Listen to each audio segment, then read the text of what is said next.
Bueno, nos queda, digamos, por desarrollar el último punto que me corresponde a mí, que es el punto 2C, el crédito público.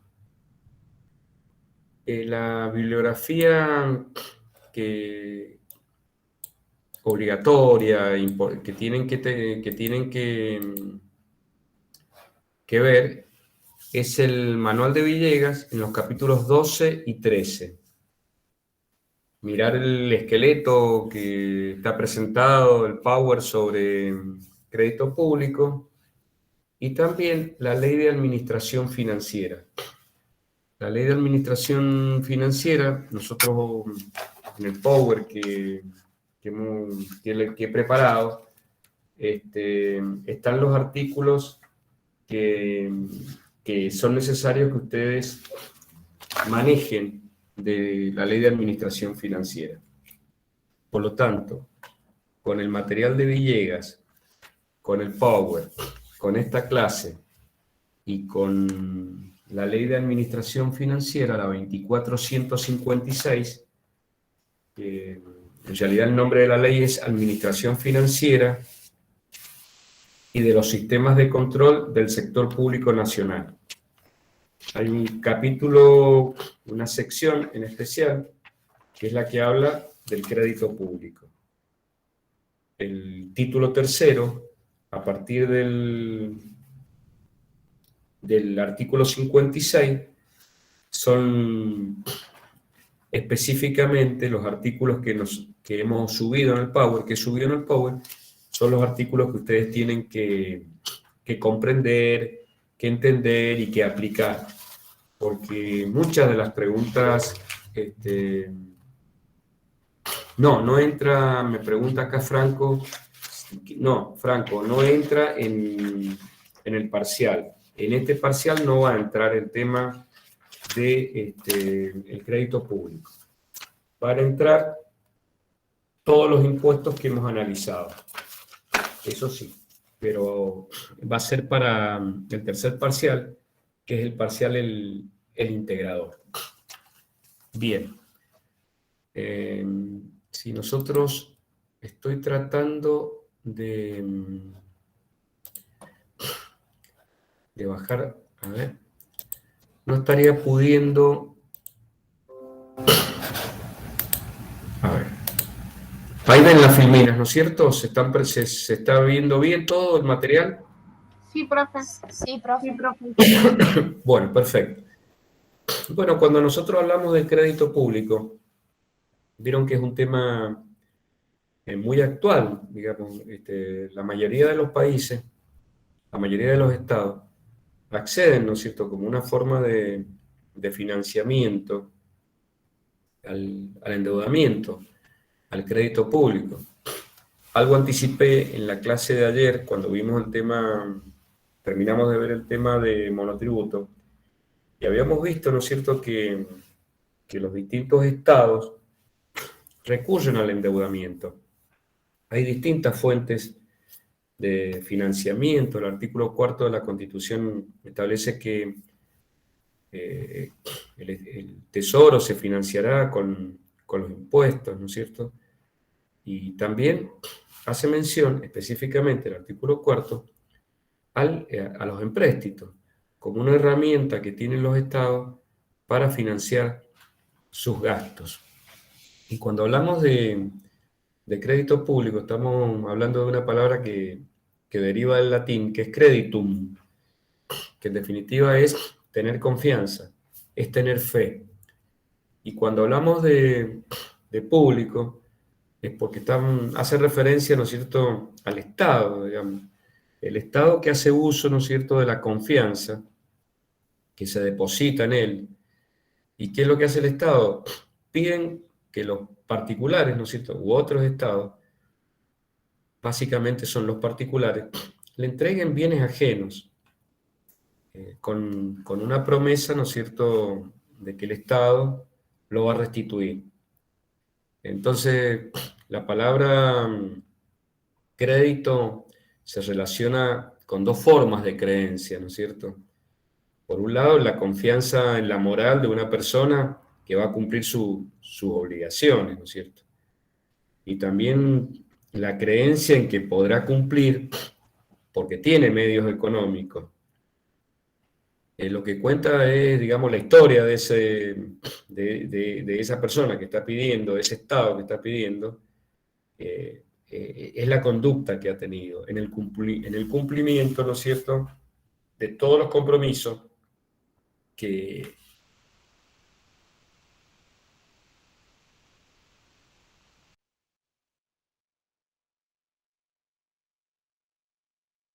es una actitud social, política, jurídica, ¿no es cierto?, que tiene un Estado que está pretendiendo, digamos, obtener, digamos, prestado, digamos, en préstamo, dineros privados.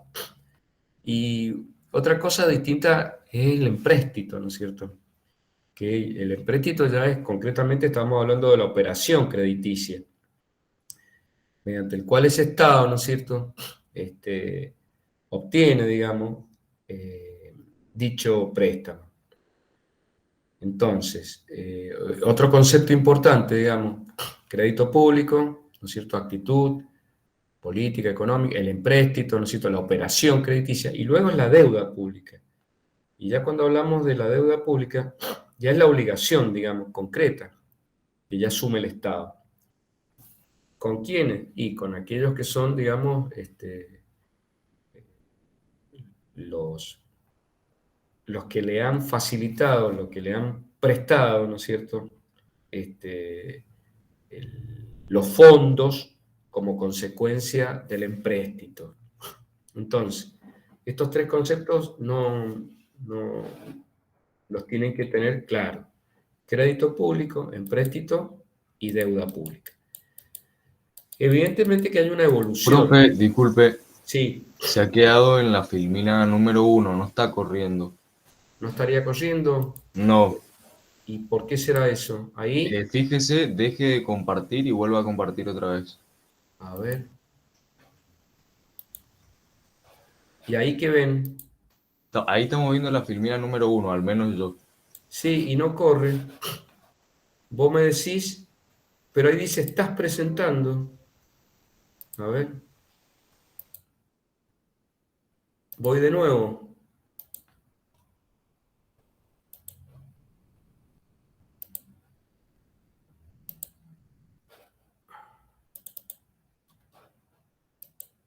Y ahí, Ahí sí. A ver, fíjese si puede correrlo. Claro, ahí está, ahí está. ahí está. Entonces, ¿esta ustedes no la habían visto, esta filmina? No, esa no. Bueno, ya está subida en el aula virtual de todas maneras, ¿eh? Bueno, lo que están ahí, lo que aparecen ahí son los tres conceptos. Gracias, gracias por tu ayuda. Lo que están ahí planteados en esta filmina son los conceptos que acabo de mencionar, ¿no es cierto? O sea, qué es el crédito público, qué es el empréstito y qué es la deuda pública. Lógicamente que hay una evolución histórica de la utilización de esta herramienta que ha habido a lo largo de la historia para financiarse por parte de los estados. Y el hecho de que el crédito público se basa hoy, ¿no es cierto?, en la confianza, es producto de una evolución. Es decir, hay una evolución histórica. El siglo XIX, donde se podría decir que es el auge, digamos, de este sistema de funcionamiento de préstamo entre los estados, este, donde comienza esto, el procedimiento era, de alguna manera, empezó, digamos, con bastantes problemas, porque lo que históricamente se demuestra es que los, entre los reyes, cuando se generaban este tipo de préstamos, se daba con frecuencia el repudio de la deuda, es decir, el desconocimiento de la deuda. No era una herramienta al principio, ¿no es cierto?, muy fuerte, y si había algún préstamo que se otorgaban eran por muy corto plazo y se utilizaban como garantía tierras, joyas o algunas garantías personales, es decir, cuando algún tercer soberano actuaba como fiador. Pero como les dije, en el siglo XIX, que es el siglo de auge, digamos, en la implementación de estos sistemas, los estados ya estaban organizados desde el punto de vista jurídico y económico. Habían mejorado también las administraciones de los recursos y existieron a partir de esa época, el siglo XIX, una serie de recursos que ya eran permanentes, ¿no es cierto? Y había también una noción más fuerte sobre la responsabilidad del Estado, ¿no es cierto? Además, se desarrollaron otros instrumentos bancarios, financieros, como los mercados mobiliarios, las bolsas, los mercados de valores, que permitieron, ¿no es cierto?, que de alguna manera se diera un impulso al desarrollo del crédito como una manera también de financiar los distintos gastos del Estado. Y aquí, bueno, están nombradas en esta filmina algunos factores que dieron impulso al crédito público, como el aumento de los gastos que acompañaron a las guerras modernas, también la necesidad, ¿no es cierto?, de algunos estados de generar programas concretos a las graves crisis sociales que se fueron viviendo, como el desempleo, la desocupación, y también el proceso de globalización. Con respecto al tema de las características del crédito público, y aquí tenemos como dos miradas, ¿no es cierto? ¿Puede considerarse el crédito público como un recurso público? ¿Y en qué caso corresponde su racional utilización? Y por un lado tenemos los hacendistas clásicos. Ellos distinguieron, ¿no es cierto?, los hacendistas clásicos, los recursos públicos propiamente dichos. Para ellos, los recursos públicos propiamente dichos, ¿cuáles eran para los hacendistas clásicos? Y para los hacendistas clásicos, los recursos propiamente con que contaba el Estado eran los impuestos. Y ellos lo diferenciaron, ¿no es cierto?, de aquellas otras herramientas, como por ejemplo el crédito público. Y si hay determinado momento en que por ahí los fondos, ¿no es cierto?, disponibles no eran suficientes para cubrir ciertos gastos, y ciertos gastos que no admitían ninguna espera, ante lo cual podían, ¿no es cierto?, procurarse dichos fondos mediante un préstamo. Y para los hacendistas clásicos, estos préstamos eran a corto plazo y que luego, ¿no es cierto?, estos préstamos tenían que ser reembolsados a medida que los recursos se iban produciendo. Para los hacendistas clásicos, si no eran gastos ordinarios, sino que eran gastos extraordinarios, como por ejemplo algún problema climático, una inundación, un terremoto, tampoco se podían prescindir de efectuar el gasto estatal, pero este importe tenía que ser cubierto inmediatamente. Es decir, para los hacendistas clásicos, los recursos normales eran los impuestos, no era el crédito público. Y la mirada de ellos era que el crédito público tenía que ser utilizado, digamos, de una manera muy excepcional y muy restringida. Y nunca, nunca, nunca para cubrir gastos, digamos, gastos normales. ¿Se entendió la concepción clásica del el análisis filosófico, digamos, de la mirada que tienen los clásicos con respecto al crédito público? Y por otro lado tenemos una concepción moderna, y esta concepción moderna consideran que el crédito público es un verdadero recurso y que de alguna manera no puede estar limitado por alguna circunstancias, se puede decir, de excepcionalidad. Y si bien la deuda pública no es igual que la deuda privada, ya que de alguna manera el gobierno tiene herramientas como herramientas jurídicas, herramientas técnicas, herramientas políticas para dirigir la magnitud de la deuda, ¿no es cierto? Mediante el control y sobre la banca, mediante el control sobre la moneda. Además, ¿no es cierto? Como estamos planteando ahí, el Estado, que es la organización social, ¿no es cierto?, de toda la comunidad, puede tener otros objetivos que son importantes, paliar la desocupación, iniciar algún plan de vivienda, es decir, el Estado tiene una serie de políticas que tiene que cumplir y seguramente esta herramienta del crédito público va a ser una herramienta importante y una herramienta normal para el normal funcionamiento.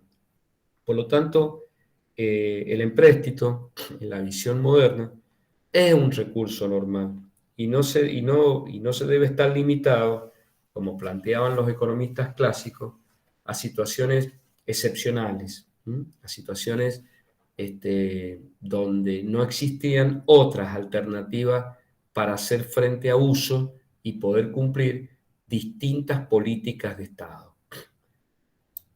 ¿Se entendió, chicos, hasta acá? ¿Está claro lo que estamos hablando? Sí, profe. Sí, profe. Bien, bien, bien. ¿Qué es lo que vamos a plantear ahora? Por un lado, ¿no es cierto?, tenemos una clasificación de la deuda. La clasificación de la deuda, algo habíamos planteado nosotros ayer en la clase que tuvimos, y nosotros tenemos el concepto de una deuda interna y de una deuda externa. Yo les dije ayer que la deuda interna es como esa frase así muy común, que es decirnos, bueno, es como si uno está dentro de la familia y uno de los integrantes de la familia le pide prestado dinero a otro de los integrantes de la familia. Y en algún momento se la van a reintegrar, digamos, ese préstamo. Pero desde el punto de vista doméstico significa que todos los recursos quedan adentro de la familia. De igual modo, el concepto de deuda interna se vincula con decirnos y nos debemos a nosotros mismos. En cambio, si nosotros planteamos el concepto de deuda externa, estamos hablando de economías que son economías foráneas. Cuando hablamos de deuda interna y se emite la deuda y se negocia la deuda, en definitiva es una transferencia de poder de compra privado hacia el Estado, ¿no es cierto? Cuando se produce la devolución, ya sea del capital y de los intereses, si la deuda, ¿no es cierto?, si esa deuda es interna, toda esa riqueza queda dentro del país. En cambio, ¿no es cierto?, cuando se produce el reembolso o el pago de los intereses y del capital, si estamos hablando de una deuda externa, esa riqueza, ¿no es cierto?, se traspasa, se traslada a los residentes del extranjero. Desde el punto de vista jurídico, cuando hablamos de deuda interna, la misma se emite y se paga dentro del país y se considera, se tiene en cuenta la jurisdicción de los tribunales nacionales. Por ejemplo, el empréstito 9 de julio que se aplicó en la Argentina en 1962. Y si hablamos de deuda externa, jurídicamente la deuda es externa cuando el país, por ejemplo Argentina, ha tomado deuda externa, el pago se hace en el exterior mediante una transferencia de valores. Y cuando para la aplicación, ¿no es cierto?, desde el punto de vista jurídico, se aplican las leyes extranjeras y los tribunales de los países a los que se le ha solicitado la deuda. Esa sería la caracterización más importante y la diferencia entre el concepto de deuda interna y deuda externa. Lo van a profundizar estos conceptos en el manual de Villegas. Con respecto al tema de la otra clasificación de la deuda, entre deuda flotante y deuda consolidada, entre deuda administrativa y deuda financiera, cuando hablamos de deuda administrativa, estamos haciendo mención a aquella deuda que proviene del funcionamiento de las distintas ramas de la administración pública. Por ejemplo, cuando el Estado municipal, un municipio, le debe a algún proveedor de algún servicio. Esa sería la deuda administrativa. La deuda por el funcionamiento operativo del Estado.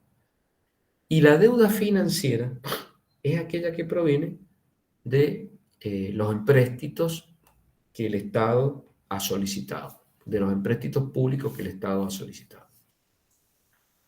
Otra diferencia importante en la clasificación de la deuda es lo que consideramos deuda flotante y deuda consolidada. La deuda consolidada es la deuda pública permanente que es atendida, ¿no es cierto?, por fondos que ya no requieren el voto anual de los recursos correspondientes en el presupuesto. Es decir, es una deuda que el Estado ha tomado y que debe hacer frente, que debe pagar. Hace pocos días la Argentina hizo un desembolso de fondos por el pago de una cuota que estaba pendiente con el Fondo Monetario Internacional. Es una deuda consolidada. En cambio, la deuda flotante es aquella deuda, se llama así flotante, porque el Tesoro, que es un organismo muy significativo, y lo van a ver cuando lean la Ley de Administración Financiera, con todas las funciones y las responsabilidades que tiene, el Tesoro de la Nación Argentina, el Tesoro puede contraer distintos tipos de préstamos por corto plazo para cubrir algún tipo de necesidad de caja por una serie de gastos imprevistos o porque se han retrasado algunos fondos para poder cumplir con esas obligaciones, es lo que se considera, ¿no es cierto?, deuda flotante. Entonces, hay que distinguir la deuda flotante, que es la deuda que contrae el Tesoro por breve tiempo para, de alguna manera, cubrir necesidades de caja por gastos imprevistos o porque se han retrasado los ingresos normales, ordinarios, de aquella deuda que es consolidada, que es la deuda pública, que es permanente y que es atendida por fondos que no requieren, como dijimos anteriormente, el voto anual de los recursos correspondientes por el presupuesto. Hay otra clasificación que también es importante que ustedes la tengan clara, que es la diferencia entre una deuda perpetua y una deuda redimible. La deuda perpetua es aquella en la que el Estado asume, ¿no es cierto?, la única obligación del pago de los intereses. Si se pide un préstamo de X cantidad de unidades monetarias y en forma perpetua, o sea, en forma permanente, no tiene fin, se pagan solamente intereses. Este tipo de deuda no ha sido utilizado en la economía argentina. Sí han habido, ¿no es cierto?, préstamos que han sido tomados en el año 2017, 2016, a 100 años, pero no una deuda a perpetuidad. Entonces, la deuda a perpetuidad lo único que origina es el pago de intereses. En contraposición, luego tenemos lo que se llama la deuda redimible, que es la deuda más común y normal, y es donde el Estado, ¿no es cierto?, va a pagar no solo intereses, sino también que va a amortizar el capital.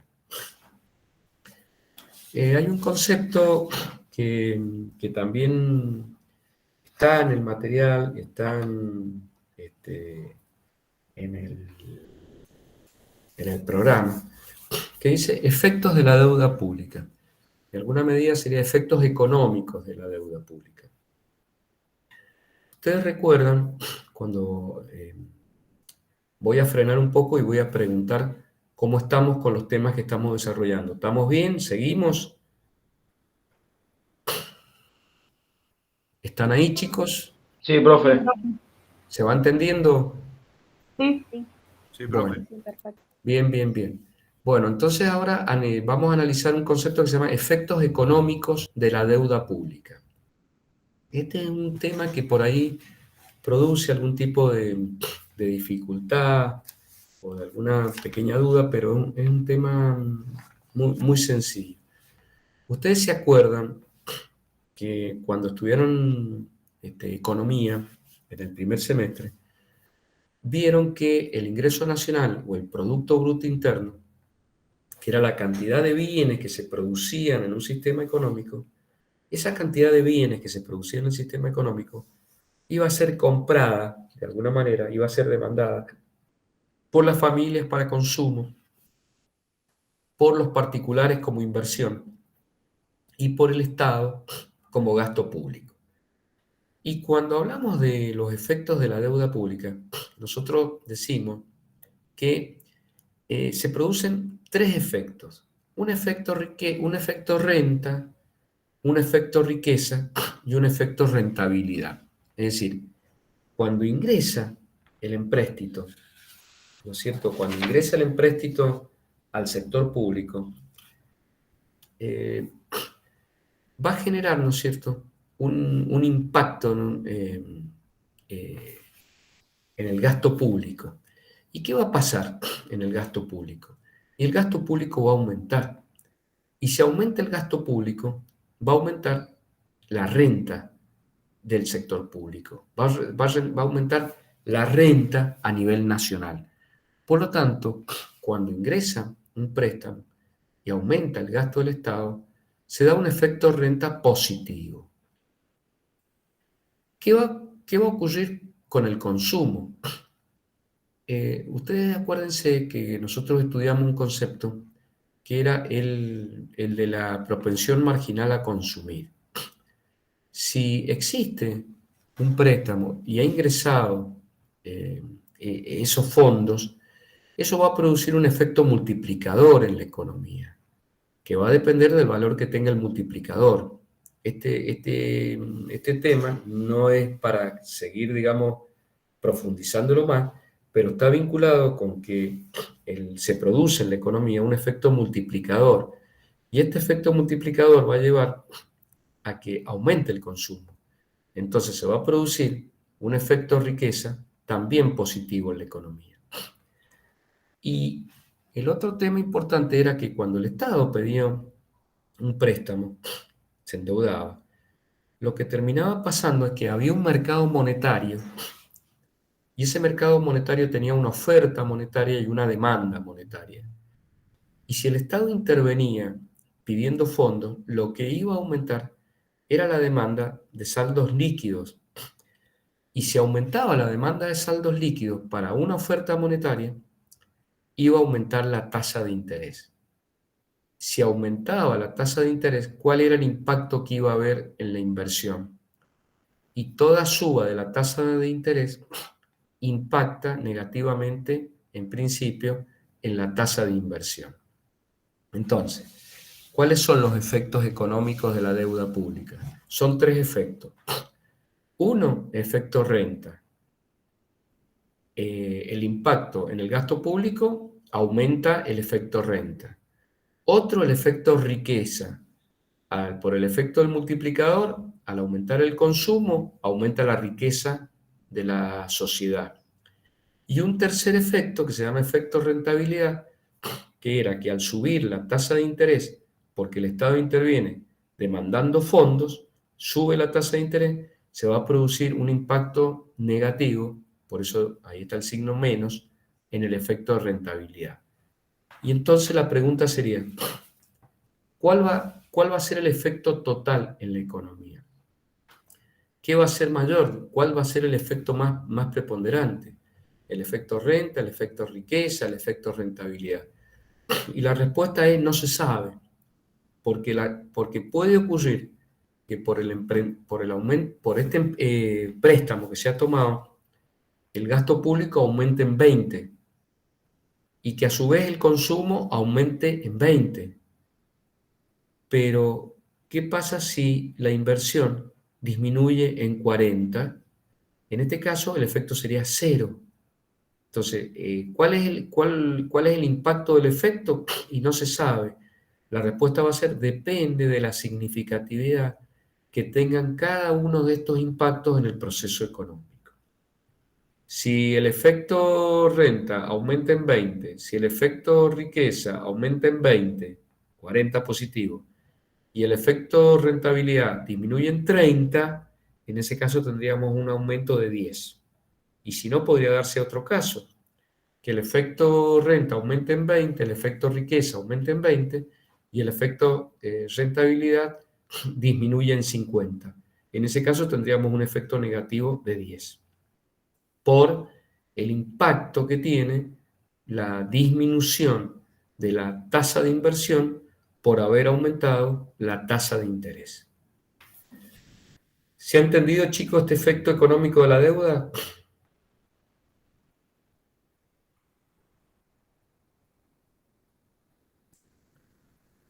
Sí, Chicos, profe. ¿están ahí? Sí. Sí, profe. Sí, profe. Bueno, seguimos entonces. Bueno, este tema de la deuda pública y la globalización, lo ven, está bien desarrollado en el material. eh, no es un tema muy significativo. Cuando lo vean en el manual de Villegas, de algo hemos hecho referencia, ¿no es cierto? Que este concepto de la globalización, cómo impacta en los países subdesarrollados. Los empréstitos internos tienen un límite, porque significa pedirle de alguna manera fondo a los residentes nacionales. Y donde sí tiene fuerte impacto son los empréstitos externos. Y en el caso argentino, bueno, a lo largo de la historia se ha visto que hay muchas veces un retroceso de las exportaciones, hay una falta de competitividad de la economía y desequilibrios fiscales que son muy importantes y que son de alguna manera estos desequilibrios fiscales. Cuando hablamos de lo fiscal, estamos diciendo que los gastos del Estado son muy fuertes en relación con los recursos del Estado. Y también hay un gasto del Estado que no se observa en el presupuesto y que es el famoso gasto cuasi fiscal, que es el que se origina por el endeudamiento de los pasivos que tiene el Banco Central de la República Argentina. Con respecto a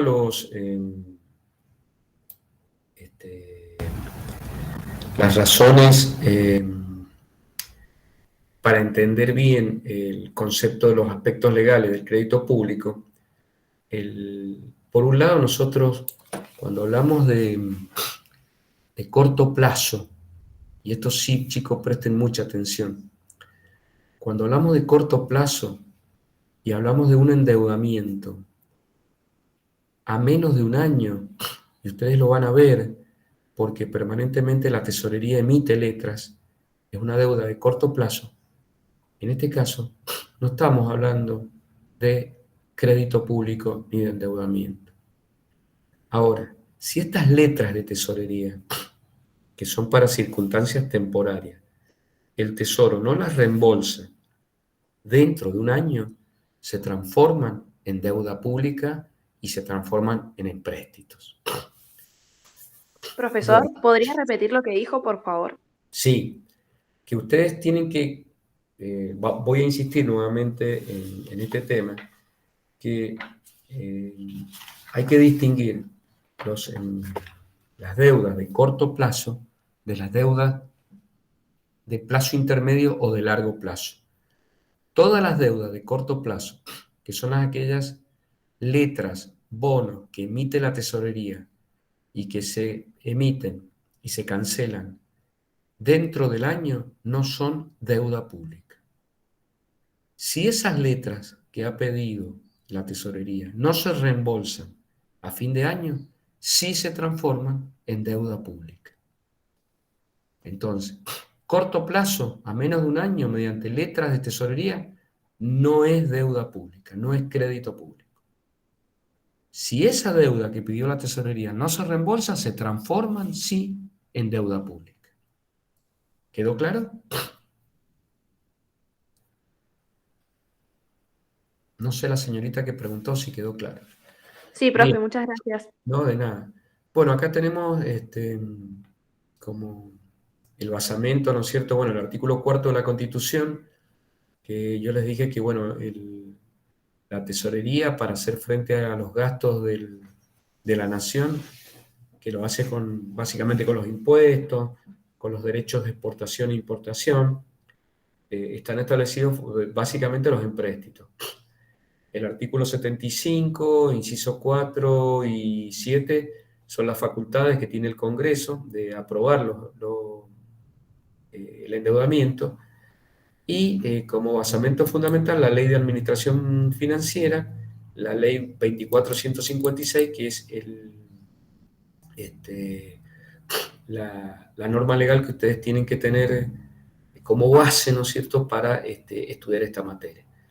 Entonces, esto es lo que nosotros estamos hablando del régimen legal del crédito público, y cuando hablamos de crédito público, dijimos, ¿no es cierto?, que es la capacidad que tiene el Estado de endeudarse con el objeto de captar medios de financiamiento.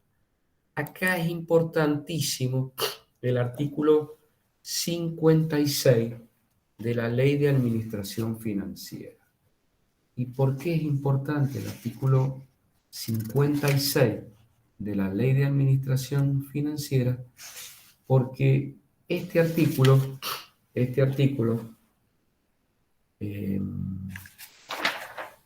establece específicamente que el crédito público se rige por las disposiciones de esta ley, su reglamento y por las leyes que aprueben las operaciones específicas. Y dice, se entenderá por crédito público la capacidad que tiene el Estado de endeudarse con el objeto de captar medios de financiamiento para realizar inversiones reproductivas, para atender casos de evidente necesidad nacional, para reestructurar su organización o para refinanciar sus pasivos, incluyendo los intereses respectivos. Se prohíbe realizar operaciones de crédito público para financiar gastos operativos. Quiere decir que este artículo 56 nos está planteando de alguna manera en qué se tienen que cuál es el destino, de la deuda pública, de estos empréstitos. Y lo repito, es para realizar inversiones reproductivas, para atender casos de evidente necesidad nacional, para reestructurar su organización o para refinanciar sus pasivos, incluyendo los intereses respectivos. Y se prohíbe realizar operaciones de crédito público para financiar gastos operativos. Con respecto al artículo 57, el artículo 57 también es un artículo que es muy importante y se refiere, ¿no es cierto?, este artículo y dice, el endeudamiento que resulte de las operaciones de crédito público se denominará deuda pública. El endeudamiento que resulte de las operaciones de crédito público se va a denominar deuda pública. Y puede originarse en, esto también es importante, la emisión y colocación de títulos públicos, la emisión y colocación de bonos, la emisión y colocación de obligaciones de largo y mediano plazo, constitutivos de un empréstito, nunca de corto plazo. La emisión se denomina así, pero no se denomina crédito público, de letras de tesorería, pero cuando supere un año. Es decir, si hay una letra de tesorería que es menor a un año, nunca, nunca, nunca se va a considerar deuda pública ni crédito público. Pero si la letra que emite la tesorería tiene un vencimiento superior al ejercicio financiero, sí se va a considerar un empréstito. Por lo tanto, también, ¿no es cierto?, cuando el Estado otorga avales, otorga fianzas, otorga garantías cuyo vencimiento supere el periodo de un año, también se va a considerar deuda pública. Y también se va a considerar deuda pública la consolidación, la conversión y la renegociación de otras deudas. Bien. Acá hay una, ya lo vamos a ver, dice, no va a ser deuda pública la deuda del Tesoro, ni las operaciones que se realicen en el marco del artículo 82 de esta ley.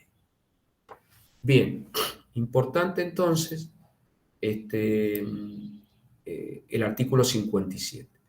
Con respecto a la clasificación legal de la deuda pública, la clasificación legal que ya hice mención de la deuda pública, está la diferencia entre deuda pública interna y deuda pública externa en el artículo 58 de la ley. Y el artículo 58 de la ley establece perfectamente, ¿no es cierto?, qué es lo que se considera deuda interna. Y dice, se considera deuda interna aquella contraída con personas humanas, con personas jurídicas que residan en la República Argentina y cuyo pago puede ser exigible dentro del territorio de la República Argentina.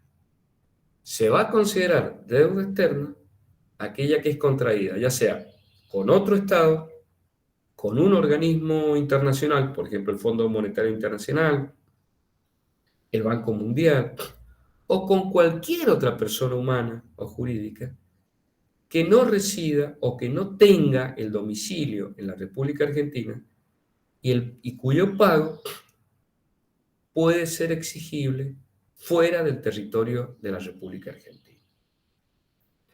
Y acá hay otra diferencia, estimados alumnos, que es muy importante y que también es una pregunta que se evalúa bastante seguido en los exámenes, como todo. Dice deuda pública directa y deuda pública indirecta.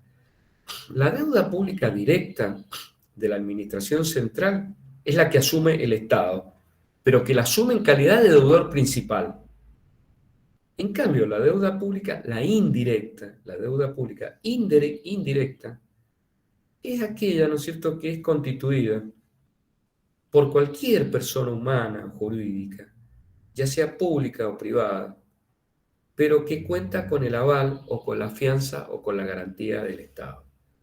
Entonces, la deuda, la directa, es la que asume el Estado en su calidad de deudor principal.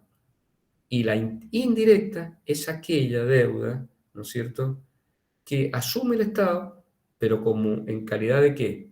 De avalista, de fianza o de garantía de cualquier persona humana, ya sea o jurídica, ya sea pública o privada. Bien. Profe, Sí, ¿alguna duda hasta acá? ¿podría dar un ejemplo? Sí, cuando, por ejemplo, el Estado Nacional garantiza o es fiador o es garante con la coparticipación nacional de algún préstamo que pide un municipio. Por ejemplo, que el municipio de Godoy Cruz pida un préstamo y va a ser garantizado o la provincia de Mendoza va a garantizar ese préstamo con los fondos de la coparticipación que tenga ese municipio. Entonces está actuando como garante, como fiador, como avalista de ese endeudamiento que está pidiendo otra persona, el titular que está pidiendo. El titular no es el Estado Nacional o el Estado Provincial, es el municipio. Pero ese municipio tiene el aval para avalar justamente el cumplimiento de esa obligación por parte del Estado Provincial o del Estado Nacional. No sé si te quedó claro. Sí. Buenísimo, entonces. Bueno, ahí están los artículos que hablan de las limitaciones legales al crédito público.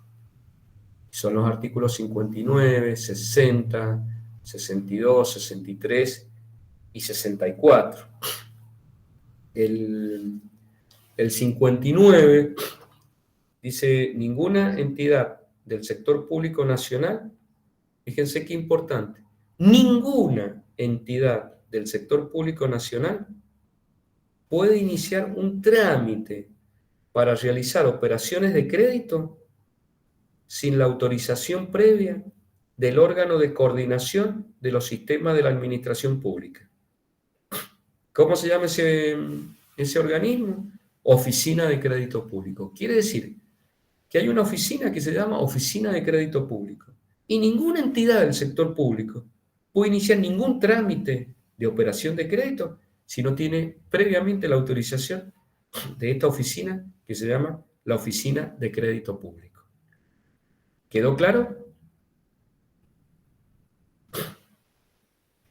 Hay una oficina, hay una oficina que se llama Oficina de Crédito Público.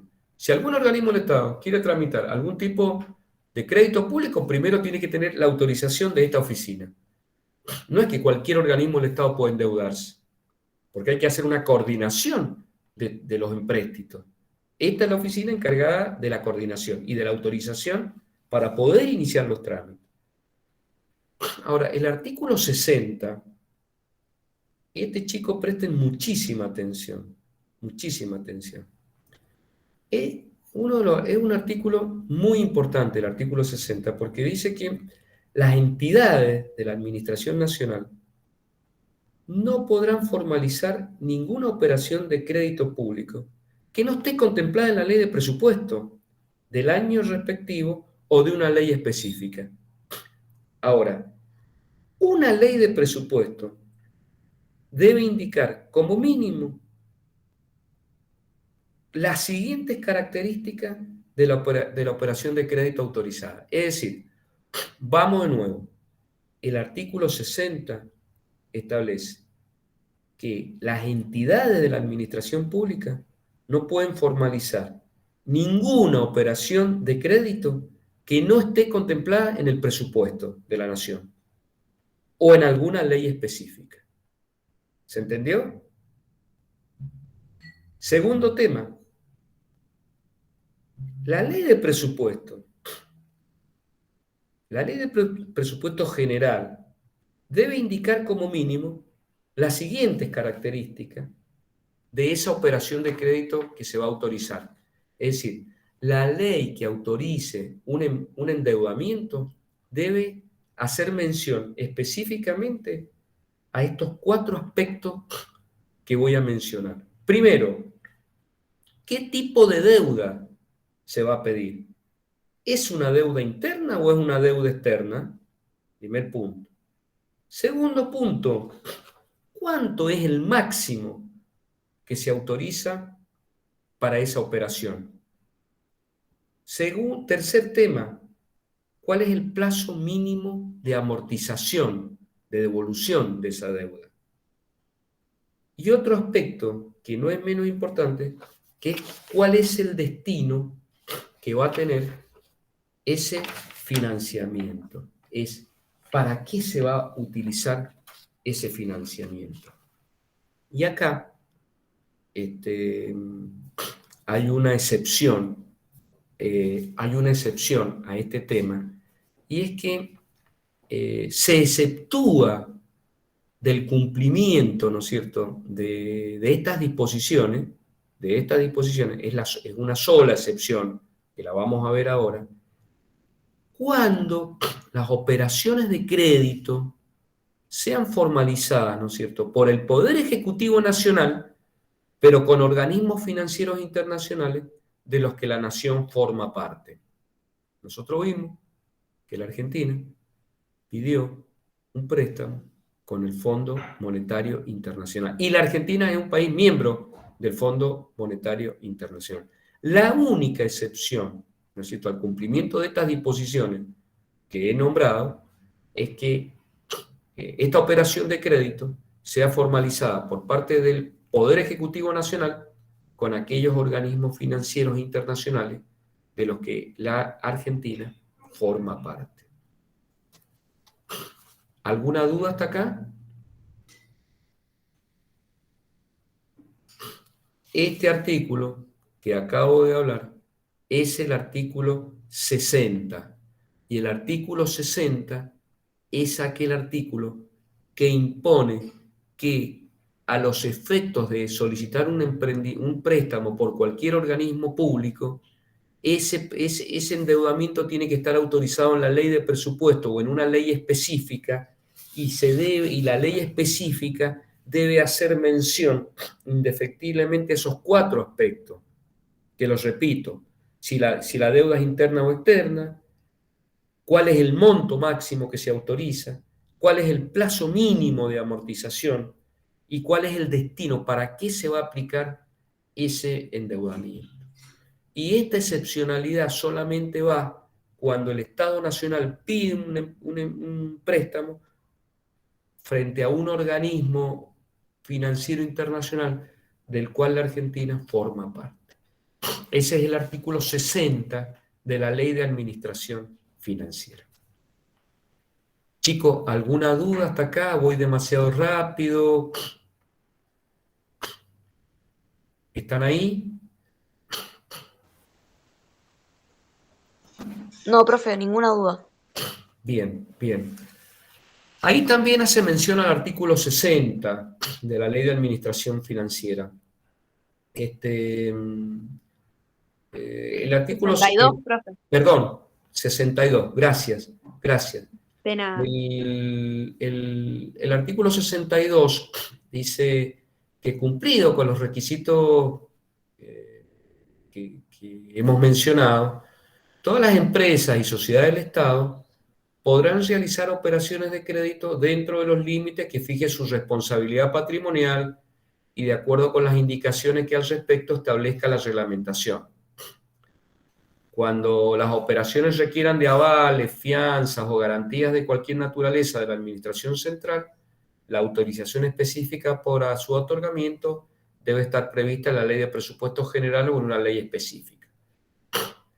Y el artículo 64 de la ley dice que los avales, fianzas o garantías de cualquier naturaleza que cualquier ente público otorgue a personas ajenas a este sector requieren de una ley. Bueno, es muy específico, ¿no es cierto? Bien, ahí habla también de los organismos de control y aplicación y hace mención al artículo 68 y 69. El artículo 68, que también es muy importante, habla de la Oficina Nacional de Crédito Público.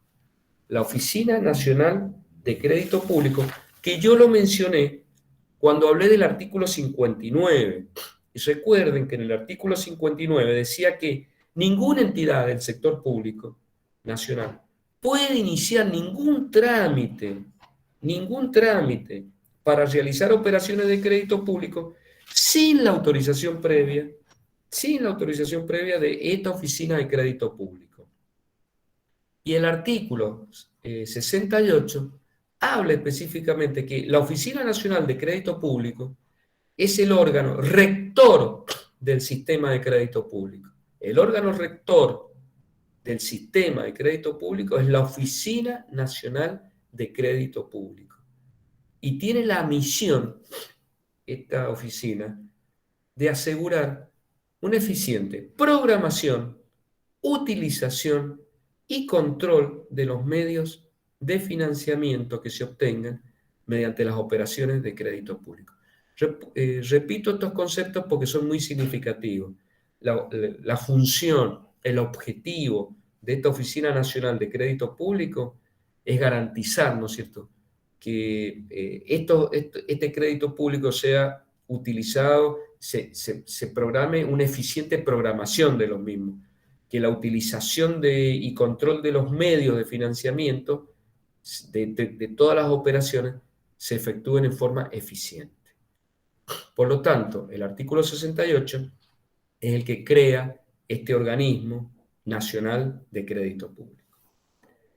Y el artículo 69 es el que establece, cuando lo vean, ¿no es cierto?, todas las funciones, ¿no es cierto?, que va a tener este organismo, las va a detallar, por ejemplo, fiscalizar que los medios financieros obtenidos mediante operaciones de crédito público se apliquen a los fines específicos, si se pidió un préstamo para la construcción de una universidad o de una ruta, se aplique los fondos para ese objetivo que se había establecido. También, ¿no es cierto?, este organismo tiene funciones de organizar un sistema de información sobre el mercado de capitales de crédito, coordinar las ofertas de financiamiento, participar en la formulación de los aspectos crediticios de la política financiera. Es decir, son herramientas que tiene este organismo a los efectos de cumplir su función. Y acá ya nos está hablando del servicio de la deuda. El artículo 70 define qué es el servicio de la deuda. Y cuando nosotros le preguntemos a usted, ¿qué es el servicio de la deuda? Y el servicio de la deuda está constituido, ¿no es cierto?, por la amortización del capital, porque el capital hay que devolverlo, y el pago de los intereses, porque hay que pagar los intereses, y también comisiones que pueden existir en estas operaciones y otros cargos que eventualmente pueden haberse convenido en las operaciones de crédito público. Entonces, cuando hablamos del servicio de la deuda pública, nos referimos a la amortización del capital, al pago de intereses, al pago de comisiones y otros cargos que eventualmente pueden haberse convenido en las operaciones de crédito público. Entonces, cuando se establece el presupuesto, que es la ley de leyes, que es donde se establecen los ingresos y los gastos, se tienen que prever que se van a amortizar el capital, que se va a pagar intereses, que se van a pagar comisiones y otros cargos que también eventualmente pueden haberse establecido. También el servicio de la deuda, que nos define qué es el servicio de la deuda, nos remite, ¿no es cierto?, al artículo 66 de la Ley de Administración Financiera. Y el artículo 66 de la Ley de Administración Financiera dice: las operaciones de crédito público realizadas en contravención a las normas dispuestas en la presente ley son nulas y no tienen efecto, sin perjuicio de la responsabilidad personal de quien las realizó. Es decir, chicos, toda operación de crédito, nos está diciendo el artículo 66, que se haga, que se haya procedido, que se haya actuado en contravención a las normas dispuestas en esta ley, son nulas. Y son nulas y no tienen efecto, sin perjuicio de las responsabilidades que les compete a aquellas personas que han establecido procedimientos que no son los adecuados. Bien, ¿cómo venimos hasta acá? Bien, profe, quería hacerle una pregunta sobre el artículo 62. No me quedó muy claro lo que dijo. ¿Me lo podría repetir, por favor? Sí. El artículo 62 sí. Dice: cumplidos los requisitos fijados en el 59 y 61, que el 59 era el que, ¿sabes cuál? ¿Te acordás del 59? El que decía que cualquier emprendimiento de aquella operación de crédito público tenía que hacerse con la coordinación de la Oficina de Crédito Público. Sí, y su autorización. Y claro, sí, porque es el organismo encargado de coordinar, de planificar en todo el sector público todos los préstamos que el Estado está tomando. Es decir, no se puede iniciar ningún trámite si no tiene la autorización de la Oficina de Crédito Público. Eso decía el 59. Y el otro artículo es el 61. Y el 61 decía, en los casos que las operaciones de crédito público originen la constitución de deuda pública externa, ¿sí?, antes de formalizarse el acto respectivo y cualquiera sea el ente del sector público emisor contratante, debe requerir la opinión del Banco Central de la República Argentina sobre cómo va a impactar este tipo de operatoria en la balanza de pagos. Entonces, te agradezco la pregunta, porque no había hecho mención yo al artículo 61, y es que cuando se pide un préstamo externo, ¿sí?, que va a generar un aumento de la deuda externa, también debe haber una opinión técnica del Banco Central de la República Argentina, porque el Banco Central de la República Argentina tiene que emitir una opinión sobre cómo va a impactar esta operación en la balanza de pago de la República Argentina. ¿Hasta ahí vamos bien? Quiere decir que el artículo 62 está vinculando el 59 con el 61. El 59 es el que hacía mención a la Oficina de Crédito Público. Y el 61 nos está diciendo si hay si hay deuda externa, es decir, si hay deuda pública externa, tiene que también emitir opinión el Banco Central de la República Argentina sobre cómo va a impactar esa deuda en la balanza de pago.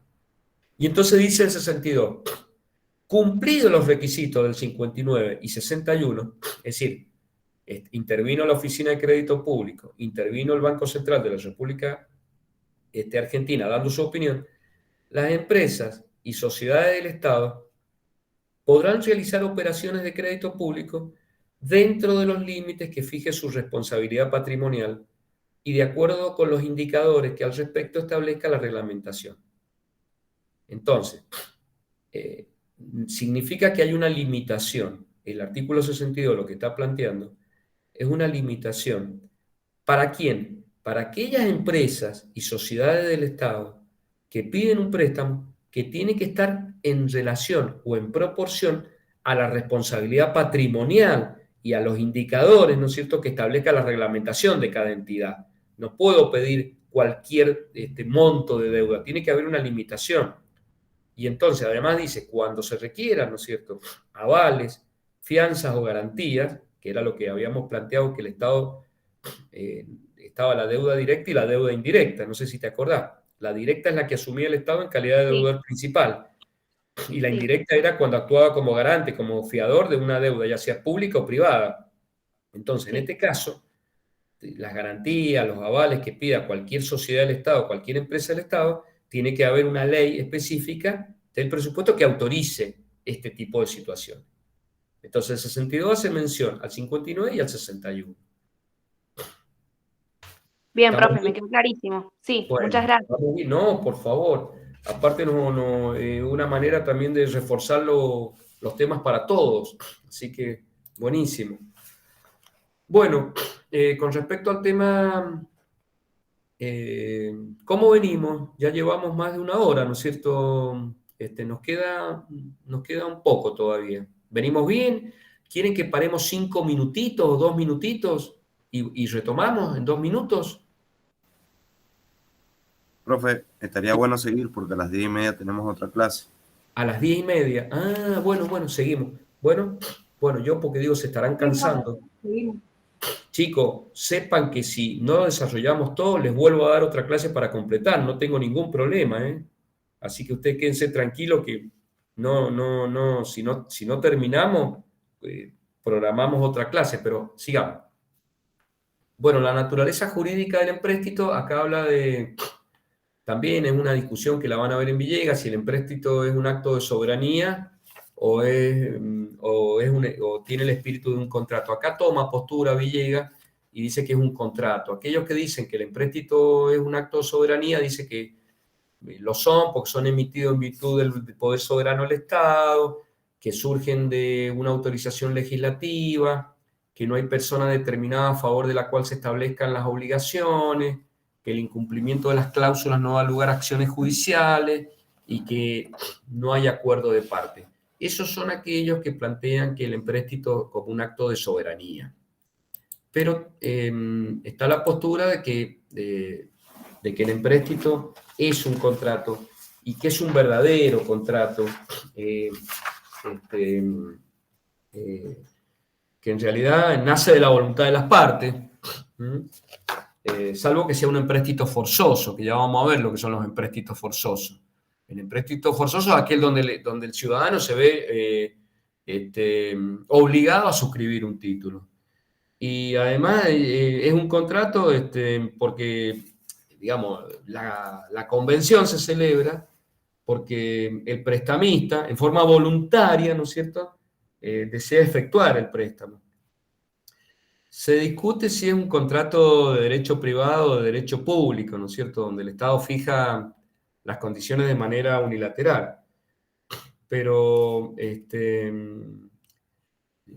nosotros vamos a ver que también en algunos tipos de préstamos el Estado puede dar inmunidad fiscal, ¿no es cierto?, o inembargabilidad.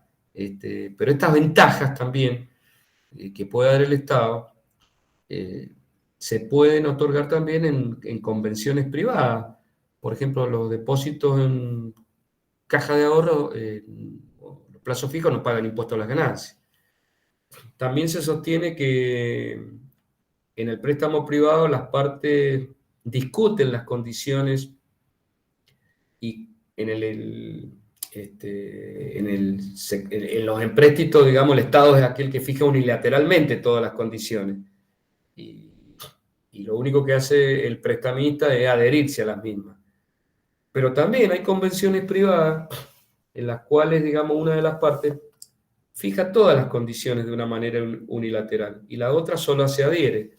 Y eso lo pueden ustedes experimentar en el mutuo bancario. Cuando ustedes, para poder tener una caja de ahorro u operar con el banco, tienen que firmar todas las condiciones que el banco le impone, ¿no es cierto? Con respecto a los tipos de préstamos, voluntarios, patrióticos y forzosos, ahí están muy bien separados. Voluntarios cuando el Estado sin ninguna coacción recurre al mercado de capitales en demanda de fondos con la promesa de reembolsar y el pagar los intereses. Patriótico es el que se ofrece en condiciones ventajosas para el Estado y no es tan voluntario, porque hay una especie de coacción. Esto ocurrió en la Argentina en épocas de guerra, se usaron en épocas de crisis y se ofrecen, ¿no es cierto?, en condiciones más ventajosas para el Estado. Son los famosos préstamos patrióticos y hay una especie de coacción. No hay una total, no son préstamos tan voluntarios. Y lo forzoso, bueno, ya prácticamente tenés que suscribir o suscribir el título, ¿no es cierto? Algunos autores dicen que están en un punto intermedio entre un empréstito y un impuesto, porque de alguna manera no hay voluntariedad, sino que hay obligatoriedad. Y bueno, con respecto a las garantías de los empréstitos, hay garantías reales, es la afectación, ¿no es cierto?, de bienes determinados. Por ejemplo, ofrezco una prenda, una hipoteca, entonces estoy garantizando un préstamo con una garantía real. También se pueden garantizar con garantías personales, ¿no es cierto?, que cuando un tercero garantiza que un Estado va a pagar una deuda. Por ejemplo, Brasil garantizó una deuda que pidió la Argentina en una época. En el caso de no hacerlo la Argentina, lo va a pagar el Estado de Brasil. Eso se llaman garantías personales. También están las garantías especiales. Cuando, por ejemplo, un Estado garantiza un préstamo con determinados recursos, por ejemplo, con derechos aduaneros. Y también tenemos las garantías contra fluctuaciones monetarias. Por ejemplo, bueno, con actualizaciones monetarias, o hay una cláusula que se llama la cláusula oro, que es la obligación a cargo de un Estado, ¿no es cierto?, de pagar una deuda ajustada al valor internacional que tenga el oro. También hay cláusula de opción, ¿no es cierto?, según la cual el deudor tiene el derecho de elegir la plaza de pago, ¿no es cierto?, o el tipo de moneda. Hay préstamos que son indexados, ¿no es cierto?, que son aquellos cuyo reembolso se efectúa refiriéndolo, por ejemplo, al precio de ciertos servicios o ciertos valores de algunas mercancías, por ejemplo, el valor del petróleo, el valor de la electricidad. Bien, con respecto a este tema que viene, que son ventajas concedidas en los préstamos, tipo de emisión, prima de recursos, premios, efectos cancelatorios, privilegios fiscales y jurídicos. Cuando hablamos de tipo de emisión, un bono se puede emitir a la par. ¿Qué significa? Que si el bono vale 100, se emite a su valor nominal, a 100 pesos. Pero también se pueden emitir bajo la par. Si el bono tiene 100 y hay muy pocos demandantes, bajo la par significa que yo me quedo con un bono que vale 100, pero pago menos, por ejemplo, 80. Y eso sería emitir bajo la par. También se puede emitir sobre la par. Quiere decir que si un bono que tiene un valor nominal de 100, pero es muy demandado, yo puedo cobrar por ese bono 120. Cuando habla de efectos cancelatorios, significa que un bono se puede utilizar, por ejemplo, para pagar impuestos. Y si tienen privilegios fiscales y privilegios jurídicos, que un bono puede tener un privilegio fiscal si tiene una exención en impuestos. Yo les dije que el Estado actualmente, el gobierno actualmente, para evitar que los inversionistas vayan a bonos dolarizados, a rentas dolarizadas, exceptuado del impuesto a las ganancias y de bienes personales, a rentas de fondos comunes de inversión, de ADR, de CDR, de fondos comunes de inversión, que los inversionistas efectúen en pesos y estarían exentos de impuesto a las ganancias y de bienes personales. Si nosotros continuamos,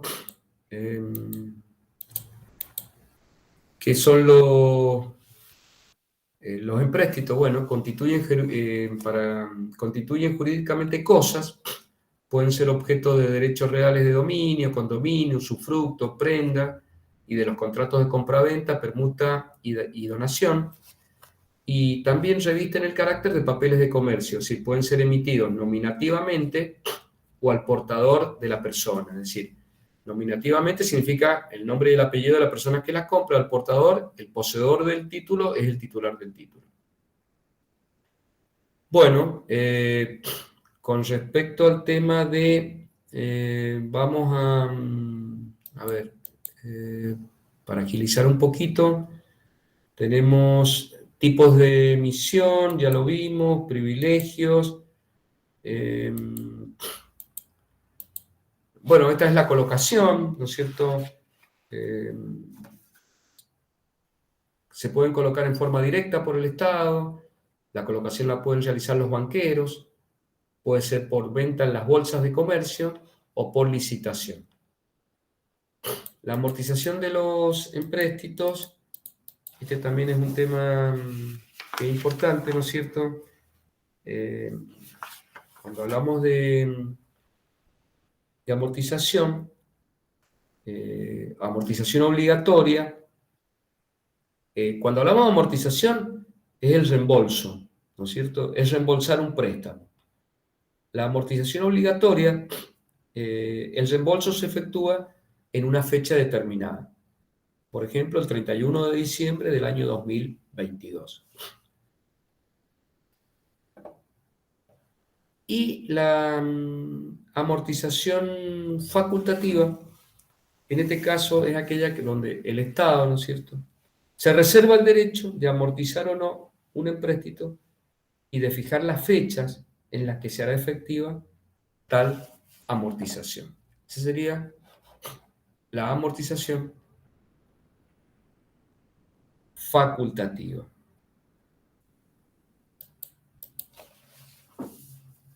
Bien, si nosotros seguimos analizando, hay un tema ahí muy importante, quiero llegar a ese tema, que es el del incumplimiento de la deuda. Y en el incumplimiento de la deuda tiene distintas dimensiones. Ahí está planteado el concepto de repudio de la deuda. El repudio de la deuda es un acto unilateral, mediante el cual un Estado desconoce, ¿no es cierto?, una actitud deliberada que lesiona, ¿no es cierto?, el principio de la buena fe de los actos jurídicos, cuando un Estado niega una obligación. Yo niego tal obligación, se plantea lo que es el repudio de la deuda. Este concepto no hay que confundirlo con el concepto de la mora de la deuda, que la mora es un mero atraso transitorio. Por algunas circunstancias se produce un atraso, pero se restablecen las condiciones y el pago se reanuda. ¿Qué pasa? Este sería un atraso de muy corto plazo, y es lo que se llama la mora. Pero también existe un concepto que se llama moratoria. Y la moratoria es cuando este atraso se produce a largo plazo. Si este atraso se refiere a largo plazo, se llama moratoria. Y ahí está faltando incorporar el concepto de el default o bancarrota. Y el default o bancarrota es cuando el Estado, de alguna manera, suspende, ¿no es cierto?, en forma indefinida el cumplimiento de sus obligaciones. Entonces, vamos de nuevo. En realidad, en el incumplimiento de la deuda son 4 aspectos. El primero, el repudio de la deuda. Repudiar la deuda significa que es un acto unilateral, por el cual un Estado niega una obligación. Segundo, mora, atraso de muy corto plazo en el pago, en el cumplimiento de una obligación.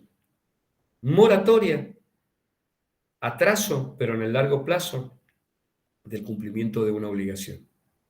Y bancarrota o default, cuando el Estado suspende los pagos en forma indefinida, que no significa que sea repudiar la deuda, porque el repudio de la deuda es el acto mediante el cual un Estado niega la obligación. En el default o en la bancarrota no se niega la obligación, pero se suspende en forma indefinida el cumplimiento de la obligación. ¿Alguna duda con este tema? No, profe, re claro. Bueno. Luego, a ver, bueno, estos temas ya los vemos, ahí terminaría el Power. Hay otro tema que también es importante, que se llama la conversión de la deuda, y está en los apuntes, la conversión de la deuda, perdón, está en el programa. ¿Y qué significa la conversión de la deuda? Cuando hablamos de conversión de la deuda, estamos haciendo referencia a que el Estado, por alguna circunstancia, con posterioridad a la emisión de la deuda, modifica las condiciones del empréstito. Cuando el Estado modifica las condiciones del empréstito con posterioridad a la emisión, se denomina conversión de la deuda. En un sentido restringido, podemos decir que hay conversión cuando solo se modifica la tasa de interés. Y en un sentido amplio, cuando se modifica cualquiera de las condiciones, no solo la tasa de interés, sino el plazo de devolución del préstamo. El primer significado es adecuado, ya que una de las formas más importantes de conversión es transformar una deuda de corto plazo a largo plazo. Y en el corto o largo plazo la tasa puede o no puede variar. Hay tres tipos de conversiones. Una es la forzosa, donde la persona que tiene un título se ve obligado a aceptar el nuevo título y no puede, no tiene ninguna alternativa. Si no lo acepta, pierde el título que tiene. Ese es el concepto de conversión forzosa. ¿Se entendió? El Estado cambia el título y yo no puedo negarme a aceptar el nuevo título. Es ese título, o si no, pierdo el título que yo tengo, con las nuevas condiciones. Luego tenemos el concepto de conversión facultativa. En la conversión facultativa, el prestamista, o sea, yo que tengo el título, puedo libremente optar por conservar el título viejo o convertirlo por el nuevo. Por supuesto que el nuevo título debe tener ventajas. Por ejemplo, puede ampliar el plazo de reembolso, pero con una tasa de interés más atractiva para el poseedor del título.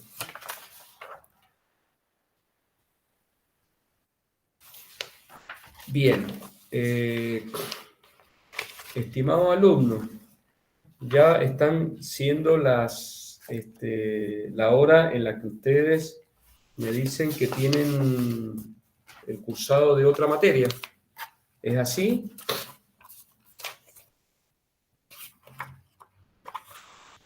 Chicos, ¿están ahí? Sí, profe. Sí, profe, estamos. Sí, profe. Entonces, ¿qué les parece si ustedes analizan todo este material, leen los artículos que tienen que leer y en todo caso, bueno, podemos nuevamente tener mañana tenemos clase de consulta con el profesor Molina, creo que a las 17 horas, si no me equivoco. Y luego ustedes tienen clase de consulta con el profesor Saumel. ¿Estamos de acuerdo? Sí, profe. Bueno, entonces nos volvemos a ver mañana a las 17 horas. Voy a estar en clase de consulta con el profesor Molina, porque el examen es el 12. Sí, Que sería el próximo Martes. martes. martes. Profe, lo del turno mañana, ¿rendimos la mañana? Entiendo que sí. Entiendo que sí. Ok. Pregúntenle, por favor, pregúntenle al profesor Vinaza o al profesor Molina. Bueno, Bueno, muchas gracias, profe, por la clase. chicos, entonces espero que les haya gustado la clase y que se haya entendido. Sí, muy profe, buena la muchas clase. gracias. Sí, profe. Chicos, Muchas gracias. Sí, no profe, tengan muchas duda, gracias por no la exposición y la clase. duda. No tengan duda en preguntarme por el aula virtual, por donde sea, ¿saben, chicos? Pero esto no es evaluable en este parcial, así que en todo caso en el próximo. Perfecto, Bueno, profe. Gracias. gracias. Muchas gracias, profesor. Ok, muchas gracias, profe. Chao, gracias, profe.